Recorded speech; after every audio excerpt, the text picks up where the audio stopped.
Streaming. Thanks for sticking with us the last couple of days. We've had a couple of headaches, and I apologize in advance, except that it's in the past, for saying that this was going to start at noon Pacific. This broadcast, in fact, should have been set for 3 p.m. I'm at a different location, and Windows changed and thought I was in the East Coast, and I didn't notice. So really, that's on me. Let's see if anyone is in here to begin with. Are we broadcasting? Hello? It's telling me to check my encoder settings. I don't know if anyone can see this right now. If you can see this, go ahead and chat on the platform that you're on so that we can know that it's actually going through. I have to change my keyframes, it says. Stick with me just a second here.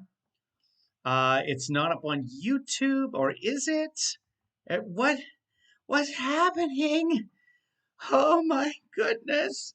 Let me go to YouTube and see if we're streaming there. And yeah, it's coming through on YouTube. You guys are here. And the YouTube chat is not coming through because of key restreams or something. I give me a second. There it is. Okay. I just had to make this happy. And good. We are good to go. This is delightful.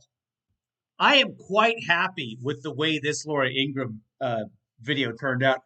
So on Monday, Laura Ingraham decided to attack the bipartisan infrastructure bill. 17 Republican senators are on board with this thing. It was done separately from the last version of a bipartisan infrastructure bill that we had with several Republicans on board.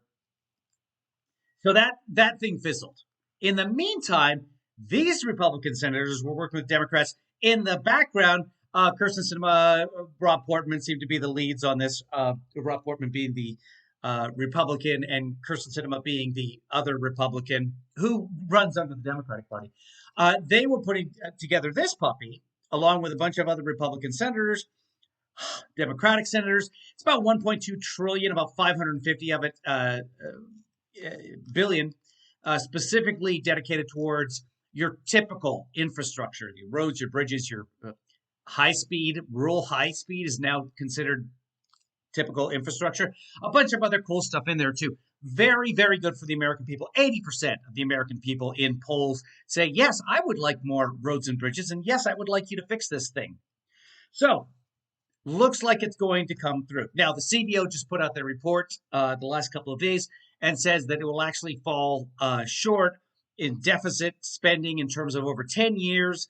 You're looking at about 256, but you have to take away the 50 billion that it's going to produce in increased revenue, which is forecast. Again, predictions are difficult to do, especially if they're about the future, or you happen to be the CBO, Congressional Budget Office. It's nonpartisan. They're allowed to use certain things to offset numbers. They're not allowed to use other things to offset numbers. The senators, both Republicans and Democrats, are convinced that this thing will pay for itself. The CBO, not so sure, but again, the CBO can't access all the figures. They can't use them in order to offset the cost. For example, all of this work paid for by the federal government, given to the states, etc., will generate a certain number of jobs. That will increase revenue from taxes because those jobs, people working those jobs, they will pay taxes. So it's about 200 billion. But on Monday, when Laura did this interview, I don't know that she actually had those figures. It was projected. But that's over 10 years, too. So it's about 20 billion a year. But then there's other factors, again, that the CBO can't deal with because the CBO is very limited in terms of its what it's able to do with its number pushing. The Pembroke Studios, where I am currently, they still have a landline. And I keep wandering, finding different phones that I'm taking off and trying to wear the batteries out of so that it won't ring. Like this, CBO's Congressional Budget Office. So those are pencil pushers. And I got nothing against the CBO. They're just very limited in terms of the scope in which they're able to push their pencils. It's very, very tight little circle. So it's a nice little spirograph, but it doesn't tell the whole story. The senators are convinced, real world, that they'll be able to make this a pay-for-itself bill. Now, on the heels of this bill is a Democrats-only infrastructure plan that includes all kinds of sort of extended infrastructure is what they're calling it. Not your typical roads and bridges, but some other projects. Things like, I don't know, paying people to daycare, whatever it is. It's like $3 trillion. It's a lot of stuff. We don't know what's in the final package yet. The Democrats can pass that without a single Republican vote.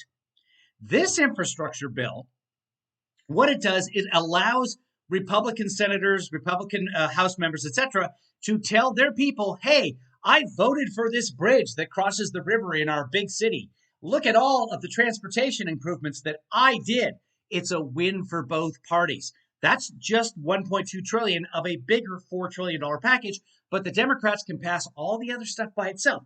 It also gives Democrats the win of, hey, we managed to be bipartisan. Yay! Hooray for Biden. He promised bipartisanship, and now he's bipartisan. And look at this. We tried to pass this other package, and all the Republicans said, no, we don't want child care. So both sides get their political victory if the first one passes. The second one passing, no guarantee, because the senators are 50-50, and the Republicans or the Democrats need some help from every single one of their senators, including Kyrsten Sinema, including Joe Manchin, etc. Everybody has to be on board. And so this second part, which is a doozy of a package, Kyrsten Sinema has already said it's too much. She is a Democrat, by the way, Arizona. They don't know if they're going to be able to get that past those two senators. And Kyrsten Sinema suddenly will become the most powerful senator in the United States Senate. So they have a 50-50. If it's tied 50-50, Democrats, Republicans, then Kamala Harris, Democrat, vice president, is the vote tiebreaker. That's how that works. And no matter how many Senate states you have, how many states you have in the union, the vice president will always be the tiebreaker, because when you get a new state, for example, Puerto Rico, Washington, D.C., or whatever becomes a new state, they get two senators. So there's always possibility of a tie. And that is the Senate of the United States in a nutshell, right there. Joanna is, producer Joanna is going to go for a bike ride and listen to y'all in my ear. You're only going to be listening to me, unfortunately, because nobody else is in here speaking. So try not to hit a car. Chris Wilson says Kyrsten Sinema is going to be the most powerful senator and buys all her clothes from Forever 21. I have no problem with what Kyrsten Sinema wears. I do not care at all. Bigger issues. I could make fun of what every senator wears. I try not to make fun of what ladies wear. Honestly, though, my rules were all broken during the Ivanka Trump regime, when tablecloths and curtains and hand towels became the French phrase for it, coup de jour. Anyway, that's incorrect. I'm just making that up. It's not even French. Joanna says, but tell if anyone in the chat says anything clever or funny or anything else. Well, then I'll just sit here and read the chat. Everyone in the chat is just so clever and good looking. Stephanie says, gracias, Marcy. Don't say that about Marcy. We all have a little hair in places we don't want to have hair, okay? That's humanity. Wow, Steph, I did not expect that out of you. So right off the bat here, Laura Ingraham on Monday is talking about the infrastructure package and how terrible it is and how nobody can possibly read 2,700 pages. This is true. Nobody in the history of time has finished War and Peace.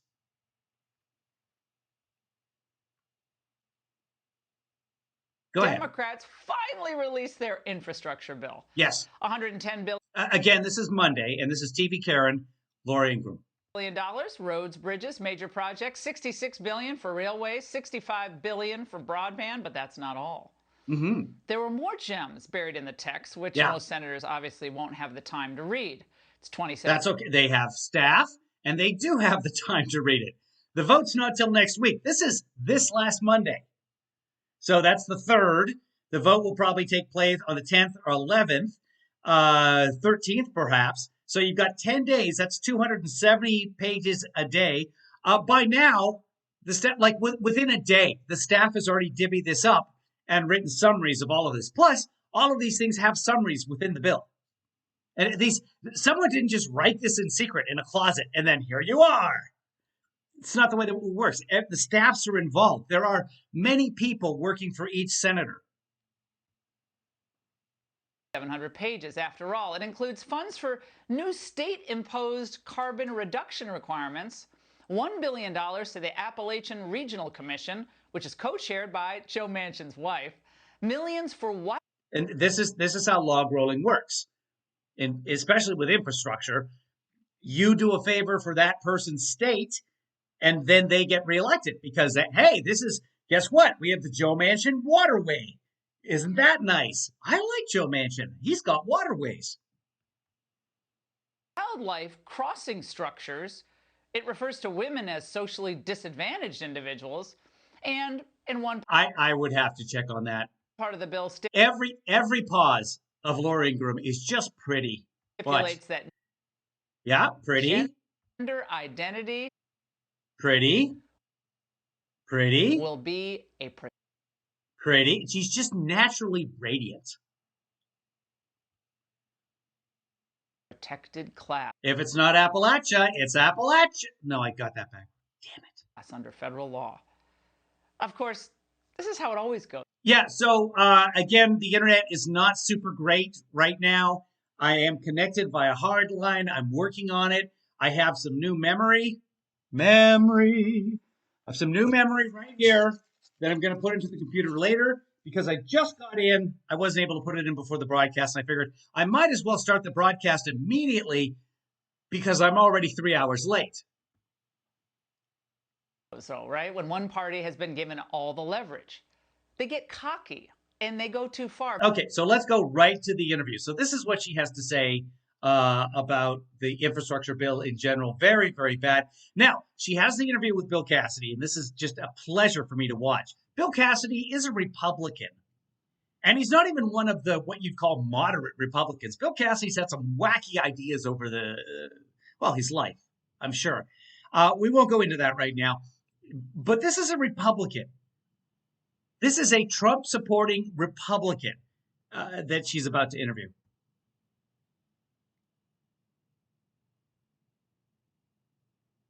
Again, pretty. We're waiting. There we go.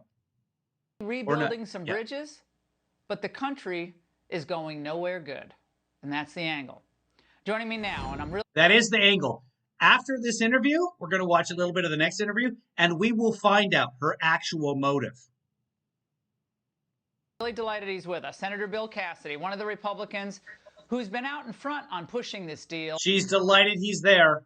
Well, Senator, I really appreciate you joining me tonight. You know my view on this, but I wanted to give you a chance to defend this bill as good for America. Yeah. But first, have you had a chance? Okay, what she's saying, this bill being, again, pretty, what she's saying being good for America, we're going to find out if that's of any import to her whatsoever. Chance to read the 2,700 plus pages of text that comprise this. Again, nobody can possibly read 2,700 pages. Come on, Bill, admit, well, it's a lot, and yeah, there's a lot of pages, so we will hopefully read this thing by the time, right, Bill? Bill. My staff and I have read it totally. And what? You can't say things like that. That doesn't fit in with the talking points. My staff and I have read it totally. Well, but not totally. I mean, you didn't read all of it. Defending it, my gosh, why wouldn't you want just watch her face. We're going to zoom in on her. I think we can do this. Yeah. Just watch her face when she realizes that there's that oh shit moment and she just looks slightly off camera. Watch this reaction of Dr. Laura. Just keep your eyes on her. Here we go. America. But first, have you had a chance to read the 2,700 plus pages of text that comprise this bill? My staff and I have read it totally. And defending it, my Wait, gosh, what? why wouldn't you want this, as one of my colleagues said? $110 billion for broken down bridges to replace or to make them better. Also to make them safer. Why not? $65 billion to bring broadband in areas that do not have it, creating jobs along the way. All of this is fairly accurate. Allison, she says, can you move the blue chat over to our right a tad? I know she's not a doctor. I call her Dr. Y. I call her TV Karen as well. Because the reason being is she started talking about hydroxychloroquine, ivermectin, all of these things she's been touting these are miracle cures. Turns out, no. But she's always right. She's always right. They come back and then it turns out no. And we've been saying this all along, but they've been trying to silence us, blah, blah, blah, blah, blah. Allison, let me know by why you want the chat moved over. The chat would go that way. If you're, my image is reversed. Okay, here we go. $16 billion for Army Corps of Engineers to address coastal restoration issues and other things that place Americans at risk of losing their homes. And that's a huge issue in Louisiana, of course, where their coastal erosion is happening you can see it with the naked eye. Their businesses from floods. And by the way, did I mention it creates a heck of a lot of jobs? And I disagree with your representation. It is paid for. Yep. Now, it may not be paid for the way CBO scores it, but it's paid for in a way that anybody looking at it with common sense. Is the Wall Street Journal wrong? Is the Wall Street Journal opinion piece wrong, Senator? Yeah. Saying that it's paid for. Yeah, Senator, we had put all those bullets up, I think pretty accurately summing up what you had just pointed out. That's in the bill, and you're right, it does include all of that. But it also... Good, yeah. Right, okay. So Senator, we put up the bullet points, and you are correct. Also spends billions on these carbon capture projects, almost $1 billion for a large-scale... Hold on a second, hold on. Cassidy, a Republican, is like, carbon capture, yes, absolutely, yeah. Large-scale pilot projects, our viewers don't know about this. And another Your viewers don't know about much at all, Laura. $2.5 billion for what's called demonstration projects. So to some folks, and I think... Allison, I don't... I mean, yeah, I'll move it over a little bit, but I don't know that's... Is anybody else having that problem where they can't see? We're doing this for Allison, so hold on, guys. Let me know if that's better for you, Allison. Allison's our favorite, so we'll do anything for her. I mean, hell, I'll fix it. Here we go. Right there. There you go, Allison. We'll just leave it there for you. Let me know if you can't see it there. Moving on. Or not. We might be done. Thanks, Allison. The Journal would agree with this. It sounds kind of like Solyndra 2.0. So how does a Republican, and you're a fiscal conservative, how do you justify that, sir? Yeah, absolutely. If you speak to businesses, they're trying to export to markets like Europe, and they can't export to those markets unless they show that they are offsetting their carbon footprint. We're going to lose the European Union as a market. What this does is it helps build carbon dioxide pipelines. Okay, so giant market. The European Union, as big as the population of the United States and developed, bigger if you include the rest of Europe as well, almost twice the size of the United States. We're going to lose that market unless we do this infrastructure properly and we address climate change. So we're doing it because American businesses is what America's all about, right? Right, TV Karen? By the way, putting pipe fitters to work and construction workers to work to take that carbon off and to use it for another product or to sequester it beneath the ground. Now, by the way, that makes our people more competitive in going into markets like the EU. In a global economy. That is absolutely fiscal conservatism because it puts Americans to work and it makes our businesses more competitive. Jobs, jobs, jobs, money, money, money. What say you, Miss Republican Person of the Year? So you think the rules of trade with Europe under Biden those are fair rules? Okay, Biden doesn't make the rules in fucking Europe. Those are their rules. We can either play by their rules or we can keep the football in the United States because their football over there is something completely different. It's soccer. By the way, Ted Lasso, new episode tonight. So you're trusting the So that Biden won't trade be up regime. to Biden. The Biden trade regime. No, it's the European Union. Believe it or not, they have people over there, and those people make decisions of what they're going to do. See? And if if American businesses don't make these products, there's a little country called China, and another one called India, and another one called Pakistan, and another one called South Korea. Well, that will be more than happy to fill that need because that's a little something called capitalism. Remember when the Republicans were like pro-republic, specifically this republic? Do you guys remember that? I'm not old enough to.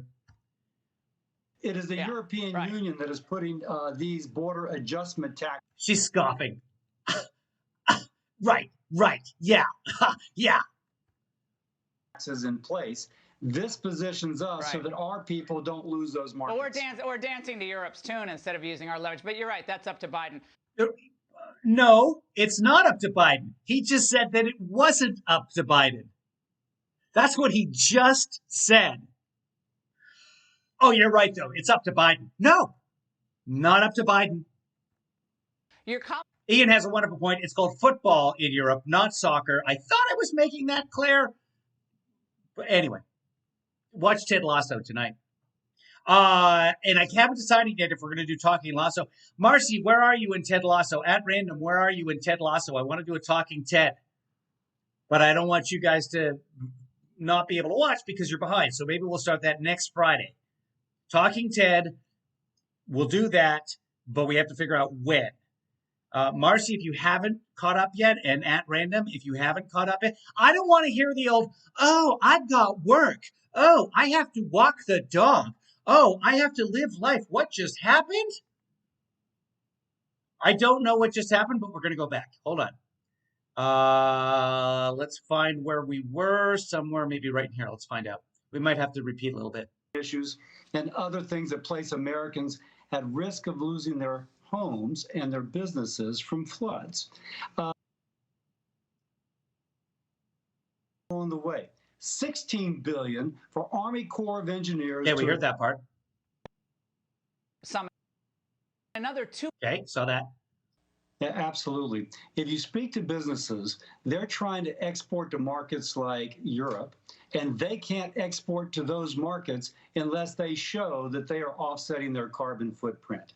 We're going to lose the. Okay, somebody check it out and see if the first or the third episode for Ted Lasso is up and running on Apple TV already. At random, thought we were going to rewatch season 1 for movie night. Not that I'm aware of. That's kind of homework. The European Union as a market.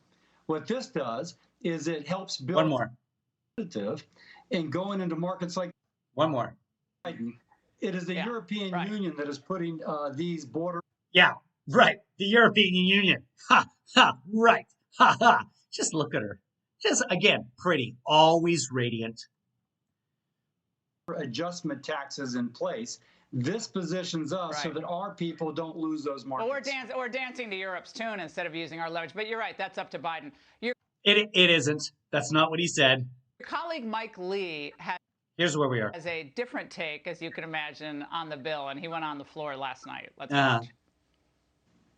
Some of the wealthiest and most well-connected Americans will get rich off of legislation like this. This is an That's exactly how legislation works. Welcome to the United States, Mike.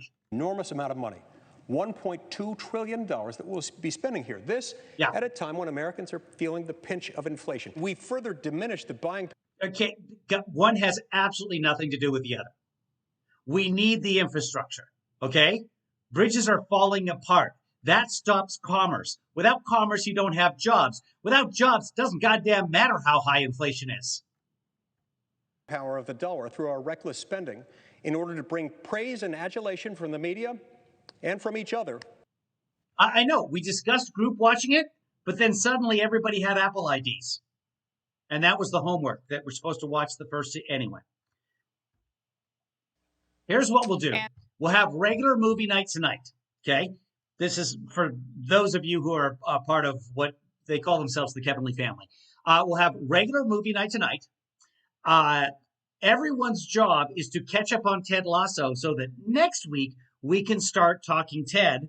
And at that point, you'll have watched the 4th episode because they do come out on Fridays, right? So by 7 o'clock Pacific on Friday, everybody could have watched an episode because we can't watch the episode live. We can't. God, what just happened? We can't even watch this live. Okay, we just looking at Mike Lee, so that's where we are. Okay, here we go. $0.2 trillion that we'll be spending here. This.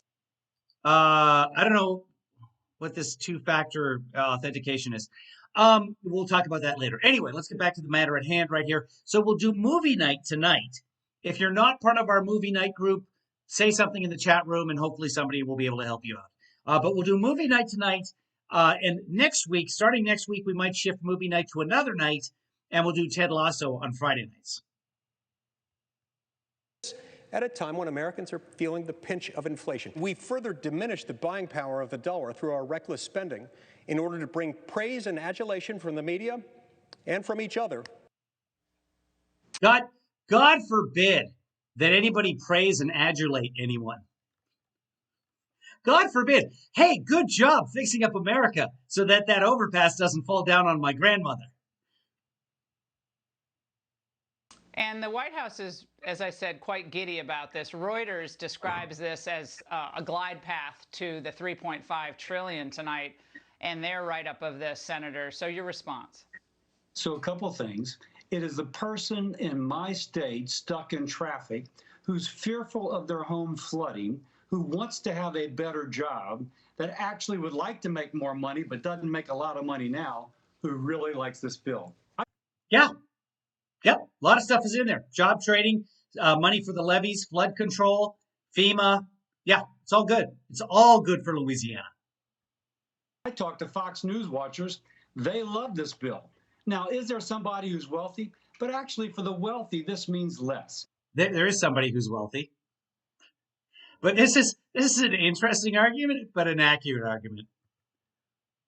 They have chauffeurs. They have private jets. They can fly here and there if it floods. It's the people who live in their own home who are at risk of flooding who like this. Senator, now, as regards to 3.5 trillion, regards to 3.5 trillion, Pelosi wants to link the two. She doesn't think she has the votes for that 3.5 trillion. Are you on this show tonight saying that Nancy Pelosi hasn't gamed out her votes? You actually think that the 3. She just failed to pass the renewal of the eviction. That's true. She did. She didn't put it before a vote. And Nancy never puts anything before a vote that she knows she's going to lose or even that she might lose. That's why she's never lost a vote. For apartments. Okay, she doesn't think she has the votes on the 3.5 trillion.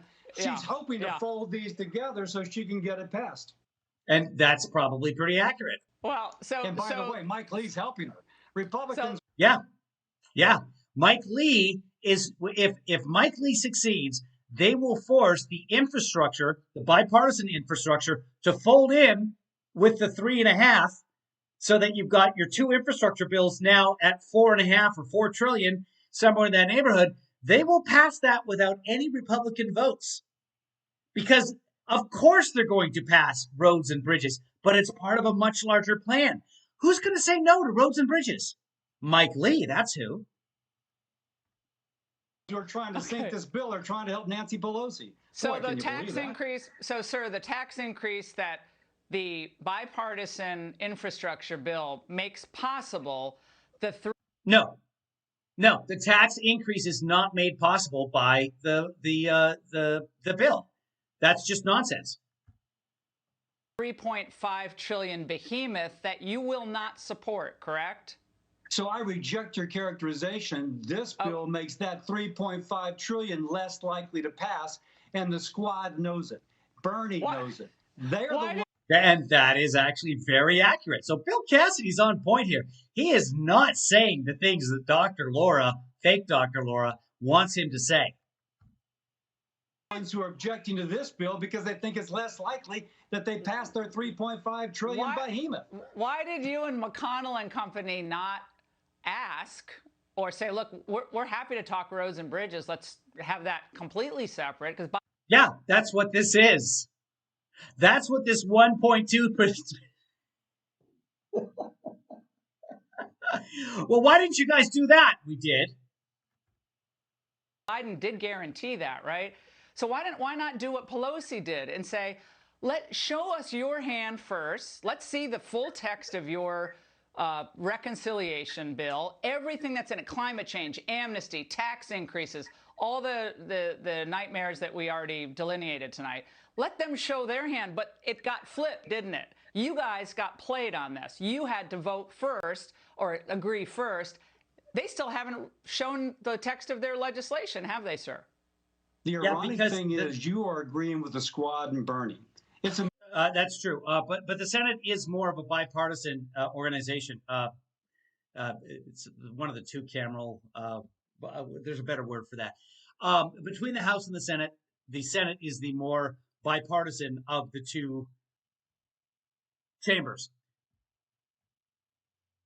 Amazing. Oh, yeah. You're agreeing with Pelosi. We think this makes that behemoth less likely to pass. And somehow you are trying, if I may, we make that bill less likely to pass. But if we sink this bill and you marry them together, it's more likely to pass. Okay. That's just what simple logic tells you. Senator, it's very simple logic, and I actually agree with it, like 90%. Not quite following. You don't follow. So you don't follow the Wall Street Journal, National Review, yours truly, any number of people that are wrong about almost everything every time. Don't follow that. Online who have been writing about economics. Steve Moore for like 35 years. Oh, Steve Moore. Okay, we're not going to get into it, but yeah, Steve Moore. Separating them two makes it harder to pass the $3.5 trillion. No. They know Democratic politics. Make them show their. You made it easy for them. Make them show their text first. You realize that America is going to be changed forever. Will you tell us everything that you have? Hey, Nancy, will you tell us everything? They can't pass it without. He's absolutely right. Again, I have my issues with Cassidy. What TV Karen is saying here is fucking stupid. Well, you make them do this. Well, they're not going to do it. Well, you get that alligator out of the swamp and you have him tell you exactly what time he's going to eat your dog. No.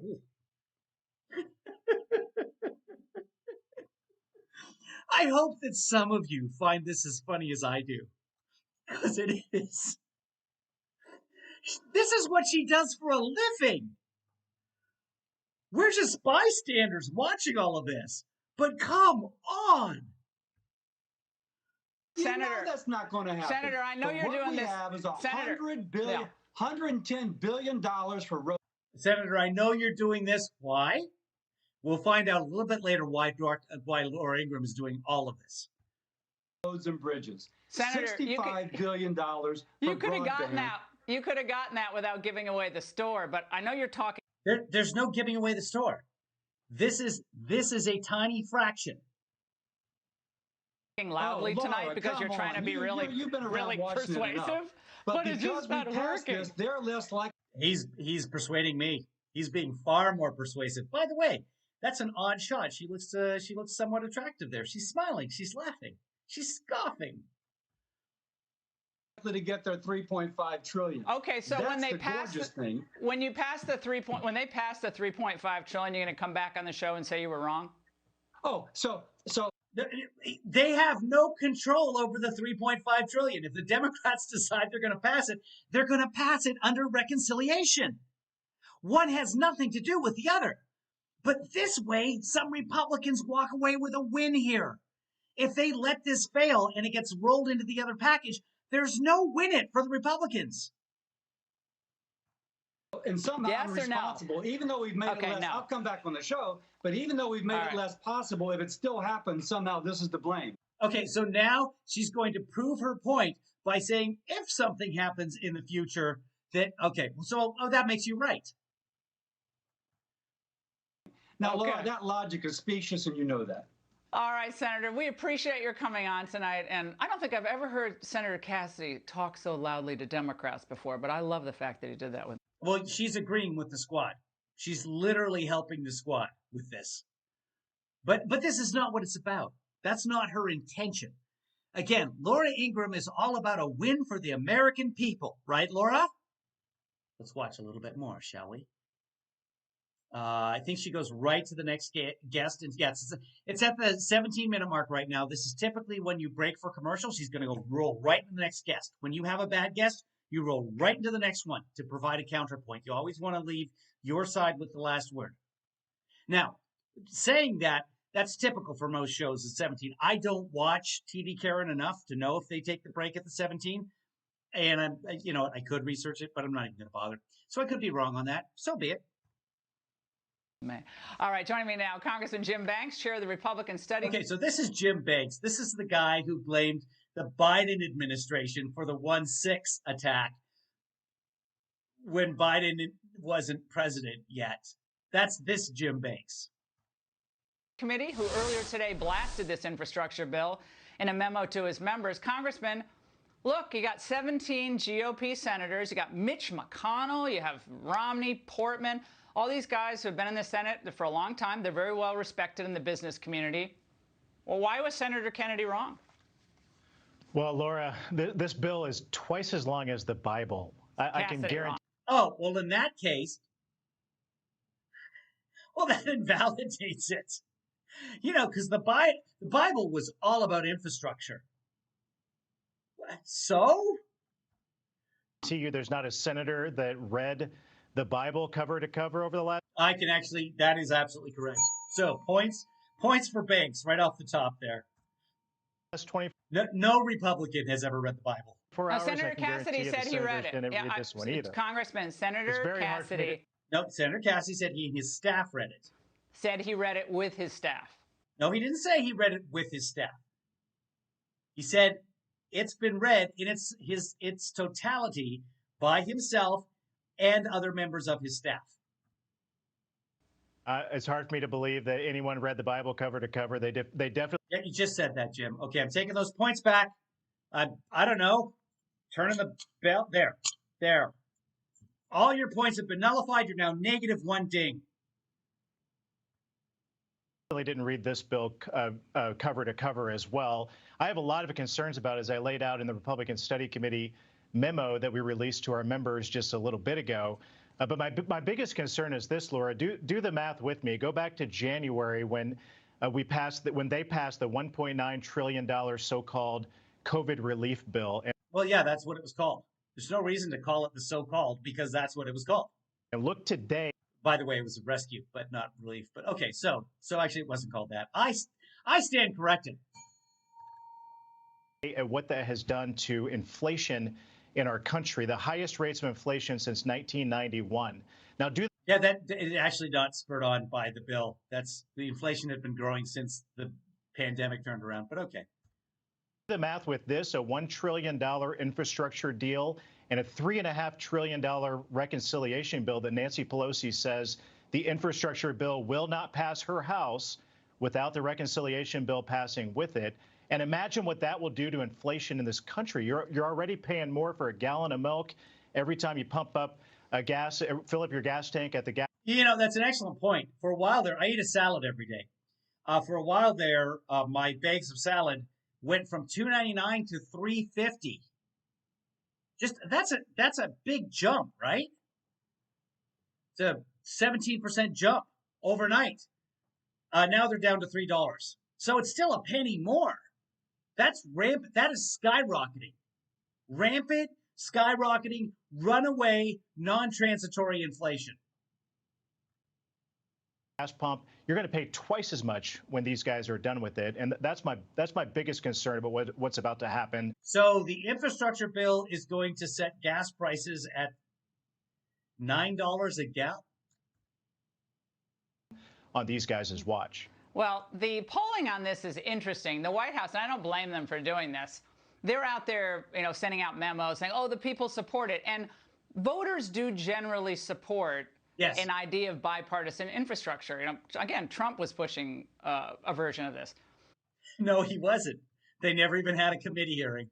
Trump never proposed a goddamn thing about infrastructure, ever. Remember, I don't know if you guys were watching. Some of you will remember in the final year, in his fourth year, he came out and had a press conference that was word for word the same as his 2018 infrastructure week. Same script. It's 20 years to build a highway. We're going to get it down to 2, possibly even 1. Exactly the same script. None of it ever happened.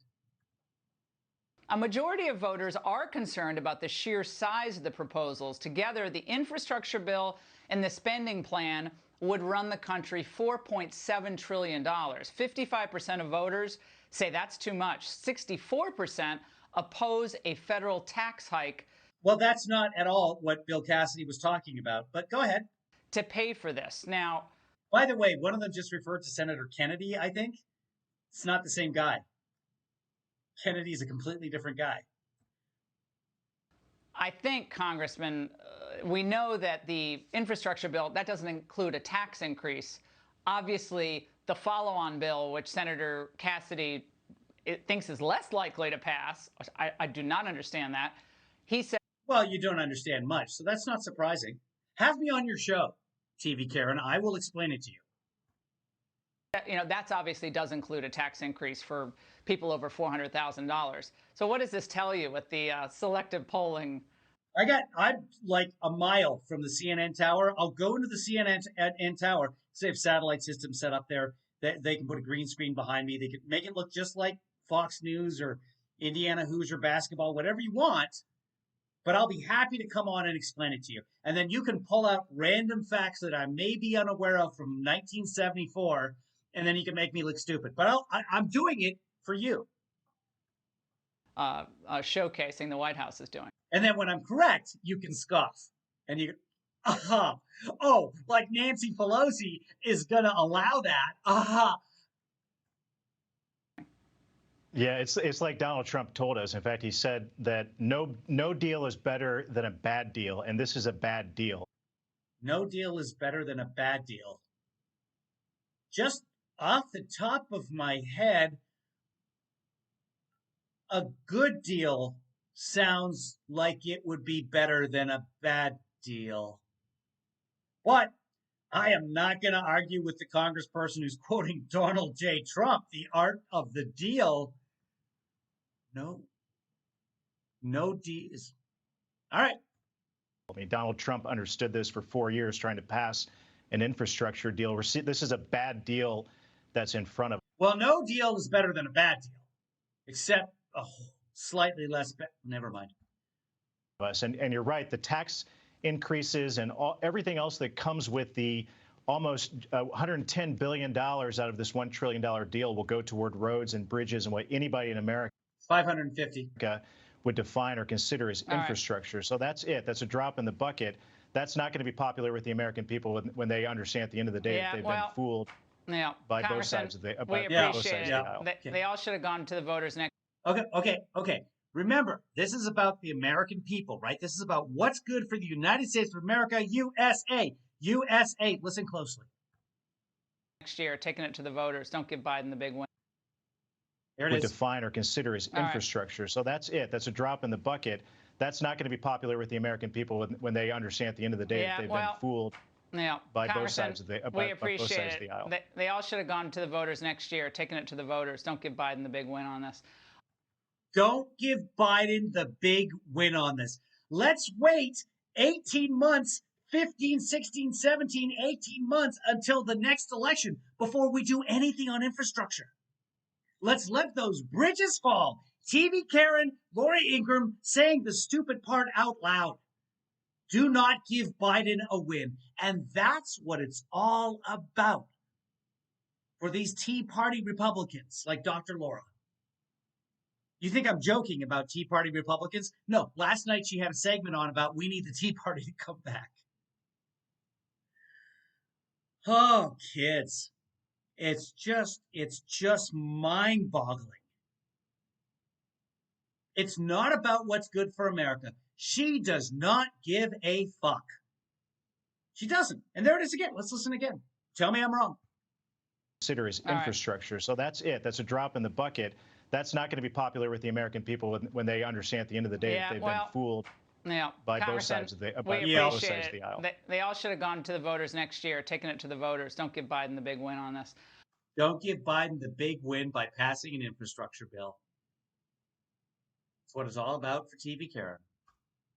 Congressman, thank you. And massive groups of illegals are pouring across our borders. They're not stopping there. In moments, we're going to take you to McAllen. Oh, aren't they? We're going to show a little bit about the mayor of McAllen, Texas. And that was from last night, which I was just listening to on my way home. But there's an important note there. You've been hearing the last couple of days about how the CBP has been dumping 1,500 migrants a week with COVID into McAllen, Texas. Big reason for that. Number one, they were immediately shifted out to the county. So they're not in the city anymore. So they're in Hidalgo County. So they're not actually in the city, but that's why let the facts get in the way of the narrative? The CBP isn't dumping COVID-infected migrants because the CBP, chicken, beef, pork, CBP doesn't, they don't do the COVID testing. That's not their job. Now, if somebody's symptomatic while they're in the custody for a very brief period of time of the CBP, they do the COVID test. But for the most part, the vast majority of COVID testing is done after they're released to HHS or to the Catholic NGO or whoever it happens to be at the time. They do the testing. The local health authorities do the testing. The CBP isn't set up for testing. That's not how it works. Their job is to process, determine, does this person have an asylum claim or not? No asylum claim? You're gone. Not an unaccompanied minor? You're gone. Title 42, you're out. I haven't seen the figures for last month yet. The figures for June, about 190,000 encounters. That's not 190,000 people. It's about 145,000 people, okay? Of those people, you're not a kid. You're not a family with a kid. You're out. 105,000 people. Gone. That's the way it works. Let me go to last night's. Give me a moment here, and I'll do a search for it. So talk amongst yourselves. A little bit of a slow connection here. It's not the internet, it's the memory. If I only had memory to upgrade it, I would. Ha-ha! Ha-ha! Ingraham. There it is. Let's go to last night and see where I am in that. Here we go.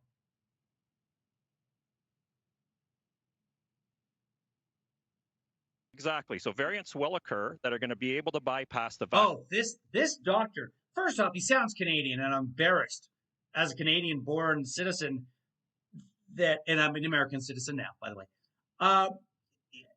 He's just wacky. So if you get a chance to watch that. I don't even want to go into it, but basically saying the vaccines are bad. This guy is advocating. This is an immunologist. He's advocating for herd immunity through infection. That the vaccines are going to end up killing us all. Okay, so where's the mayor? Show me the mayor. I don't know who that was. I think this is the mayor here. I think this is the mayor of McLeod. Let's listen. I was listening. I wasn't watching. So yeah, Javier Villalobos. Yeah. Wait now. So the narrative is Rand Paul said this, Jim Jordan saying this, Hannity saying this, Dan Bongino saying this, that Biden is taking COVID-infected illegals and seeding them throughout the country. That the reason Florida has so many cases is because Joe Biden is taking immigrants and dropping them infected. That's the narrative. The mayor here tells us the real story. This is the mayor on the ground, Dr. Laura, fake Dr. Laura. I got to stop calling her Dr. Laura. Fake Dr. Laura. She brings him on to try and back up all of her talking points, and he knocks them down one by one, but she doesn't hear it. Excess. Immigrants are testing in excess of 16% positive. So now we can't even move them. Now they're staying. They test positive, they're not being moved. So they're processed by CBP. These are children or families with children. Okay, those are who's being allowed in under asylum law, which is legal. They're not illegal once they're allowed in through asylum. That's completely legal. These are not illegals. Okay, so they're being given to health authorities to test in McAllen or in Hidalgo County or wherever they're released, but they're not released. Here you go. Get on a helicopter. We're dropping you off in Tennessee. Geronimo. It's not the way it works. So the city gets them and they're tested by the health authorities there. Or the county gets them, they're tested by the health authorities there. HHS, Catholic Social Service, whatever it is, that's where they're tested. And we just can't handle that anymore. Yeah. So now, because of the Delta variant that is being all over the place, you know what I'm saying? Because of that, a whole bunch are testing positive because the Delta variant is extremely transmissible. So now they've had to build an emergency shelter. They built it first in the city and then they moved it out to the county because the county's like, we'll take over. A disaster was declared in order to get the funding to pay for all of this from the federal government, from the state government. That's what the disaster isn't saying like, oh my God, this is a total disaster. What are you doing, Biden? The disaster declaration is necessary, as with all natural disasters or human-created disasters, forest fires or whatever, if you want to classify those that way. You have to declare it a disaster in order to be eligible for the funding. Just like if you want your car insurance or your homeowner's insurance to pay for a car break-in, you want to report that. You want to get a police report on that. And trust me, from personal experience, if something's stolen out of your car, get a police report. The police aren't going to do a damn thing, but that police report will help you get that homeowner's insurance. Mayor, what was really? Oh yeah, and again, what did he just say? Remember, they're being taken COVID positive and dropped in your neighborhood, America. Are they?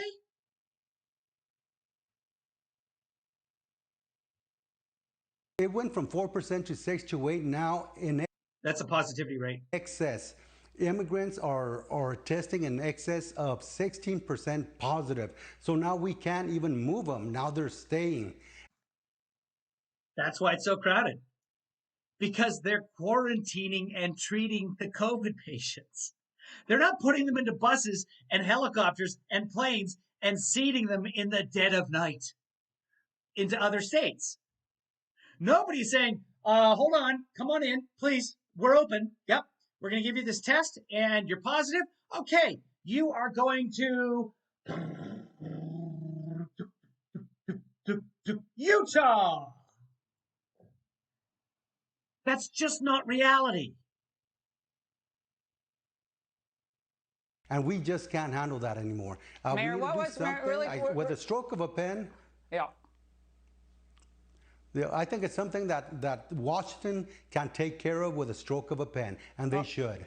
Well, life under Trump, what was that like versus life under Biden and McAllen? Well, without getting into politics, let me just tell you real easy. Without getting into politics. 7, 8 months ago, we did not. 6, 7, 8 months ago, so March, February, January. Not have the issues we have now. No, in January, you didn't have this issue. You had a fraction of this issue. And there was no Delta variant.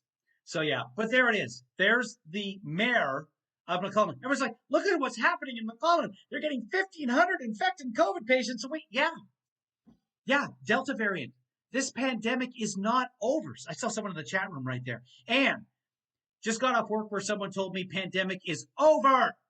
I guess they shouted it, which is fine because my microphone looks like it's pretty loud today. So, for effect. So what happened? Let's see. And we must have been in the chat room and must have missed it. What did we miss, guys? Plague is under control now. Life under Trump, where he just signed executive orders on everything instead of actually working the way government should. Yeah. But Title 42 is still in effect. That was a Trump title. Title 42 basically says we're having a pandemic. We're closed. Go on. Now, do we allow children in? Yes, we do. Why? Because we're America, goddammit.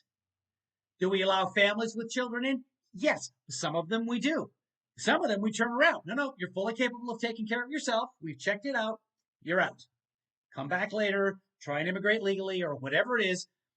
Families that come in, that check out, you've got an asylum claim, okay? You guys can stay. Now, go over to that line with HHS. HHS is going to find some place for you to be temporarily, and you're going to get tested. Oh, you tested positive? You're not going anywhere. Let's make sure that you are negative by the time you get shipped out to a state like Tennessee or a state like Washington or a state like California or a state like, we love it. That's the way it's always worked. Now, why are we allowing some adults in? Because they're with children. And we learned from the last administration that separating children from their families, not such a great idea, because when Trump left office, there were still 496 orphans that the government couldn't reunite with their patients because they lost track of everything. Parents, did I say patients? My brain says I said patients. I don't trust my brain. Oh, you missed the end of the pandemic because we're here in the chat room. Oh, yeah, there was a parade. You guys couldn't see it? Went right by the Pembroke Studios. So, yeah, the rest of Dr. Laura, TV Karen, was too stupid to even watch. So here's what I'm going to do, guys. I'm going to break things down. I'm going to break down, and I'm going to install the memory in the laptop, which theoretically will take care of a lot of the issues. And we will have movie night tonight at 6. I'll post a link for that. A phone will ring somewhere in the house. Call from 215-967. Who? It never even says the name of the person. I don't know what it's saying. I don't know. Anyway, landlines.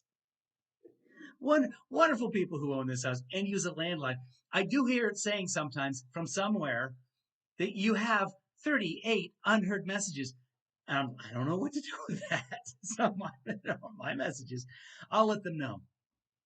If anyone's watching who actually lives at the Pembroke Studios, there's a whole bunch of messages on an answering machine somewhere. I don't even know where it is. I just hear it out there.